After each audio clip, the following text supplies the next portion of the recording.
বহুদিন পর পুরনো চেনা মানুষদের সাথে দেখা। দাবি হলো চলো একসাথে খাওয়া দাওয়া করব। যেমন বলা তেমন কাজ।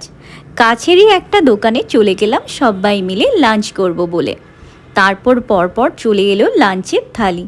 প্রথমেই এলো ভাত, ডাল আর আমার পছন্দের ঝুরি আলু ভাজা, আর সাথে ছিল ঢ্যাঁড়স আলুর তরকারি, আর ছিল ধনেপাতার চাটনি। তারপর একে একে এলো যে যার পছন্দের মেনুগুলো।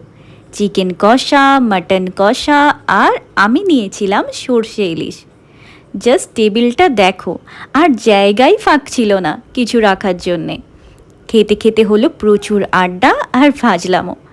আর হ্যাঁ, সব রান্নার টেস্টগুলো কিন্তু ছিল দুর্দান্ত। তবে খাওয়া দাওয়া কিন্তু এখানেই শেষ নয়। শেষ পাতে ছিল চাটনি আর পাঁপড়।